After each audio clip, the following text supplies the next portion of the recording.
For Progressive Voices, I'm John Sinton, and this is a turning point today on RFK Jr.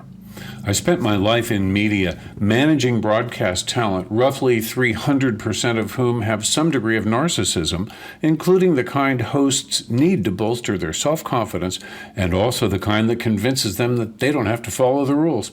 I actually heard myself say these words to a host. The Secret Service is in the lobby. Did you threaten the president? Often in my early career, I slapped my forehead and muttered something like, no wonder you're on marriage number 4. The only wonder is that my forehead isn't flat. Like showbiz, politics attracts narcissists and liars. See Santos, George for an extreme example. The last 9 years have been consumed by the most self-centered leader in our country's history, which in itself is saying something. Some people just need to make everything about themselves. We should take that as a warning against those who put themselves above their country. A quick recap of a much longer story is that in 2003, I was driving my then 14-year-old daughter to the gym. Rush Limbaugh was on the radio. He was saying that women who were demanding equal rights and equal pay were feminazis. My daughter, a look of horror on her face, turned to me, her network radio consulting dad, and said, "Hey, can't you do something?" Well, that sent me on a quest to put talent and money together to start the Air America radio network. I needed a star, and it took about a year to convince SNL's Al Franken to be the face of this new network. He knew it would be hard to mount a daily talk show, but he wanted to burnish his political bona fides for an envisioned run for the Senate. In fleshing out the other talent, we ran across a comedian named Mark Maron, who went on to have the first profitable podcast, WTF, and a house painter from Western Massachusetts who didn't have much in the way of broadcast credentials, but her resume, AIDS activism, Rhodes Scholar, Stanford PhD, was intriguing, and one listen to Rachel Maddow's demo made it clear that she had the goods. In the process of all that, we began searching for other shows to help fill the schedule. One of the most prominent and still running shows was Ring of Fire, which featured class action lawyers. Now, class action lawyers, also called trial attorneys, are despised by corporate America. They exist to fill the gap between incompetent and or toothless regulators and nefarious companies whose products and or services prove to be detrimental to the health and well-being of their users. The show was hosted by one of the lawyers who successfully sued the tobacco companies, Mike Papantonio, and his then law partner, Robert F. Kennedy Jr. At the time, and until just a few years ago, I would have told you that Bobby Kennedy was singularly the smartest person I've ever known. It should come as no surprise that being a part of that family is profoundly different in terms of the experience that you and I have had. Still, in those days, he could be present and even helpful. According to the New York Times, though, quote, in the past decade, he has become a prominent voice in the anti-vaccine movement, promoting falsehoods and conspiracy theories about the risks of childhood vaccinations and other public health measures.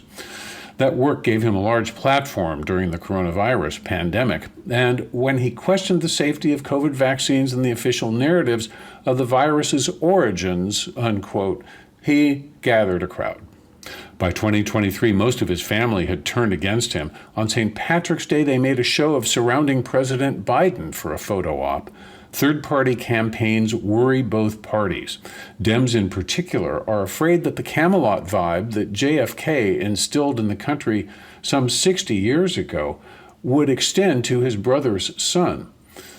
At first blush, it seems that Bob would steal votes from President Biden. To the extent that people are underinformed, reading slanted headlines, but not the body copy, it seems that a Kennedy would command Democratic votes. But there is a movement led by the former president himself to have RFK Jr. be the Republican VP pick. I like Trump Kennedy, the former president recently told one person. I just like the way that sounds. Bobby, though, seems uninterested. He said, I'm flattered by the thought, but it's not a course I would consider. So, where his support, assuming he gets on enough state ballots, will come from is an open question. The No Labels group won't forward a candidate this year. They pretended to be a grassroots organization, but turned out to be AstroTurf. Their supposedly centrist funders turned out to be led by right-wing billionaire and FOC, that's friend of Clarence, Harlan Crow. No Labels was supposed to shake up the presidential race with a broad appeal sort of candidate, but since they folded their tent, RFK Jr. is the highest polling independent candidate with around 12%. That's enough to hurt someone. But who remains the question. For Progressive Voices, I'm John Sinton. Go to the on-demand section of progressivevoices.com or the PV app and look for A Turning Point. Thanks for listening to the Progressive Voices Network, streaming the best in progressive talk 24/7. Keep the progressive conversation going on by joining our community. Each week, we send out an email that covers important things taking place in the Progressive Voices Network and throughout the progressive world. Be the first to know of upcoming shows, schedule changes, exclusive programming, and more. Simply go to progressivevoices.com and sign up for our mailing list. It's that easy. progressivevoices.com. Thanks for listening, and thanks for joining the Progressive Voices community. PV brings you the best progressive audio and video in one free stream. Stephanie Miller, Tom Hartman, Randy Rhodes, David Packman, Brad Friedman, and more. Search Progressive Voices on the TuneIn app. Download the free Progressive Voices app or go to progressivevoices.com.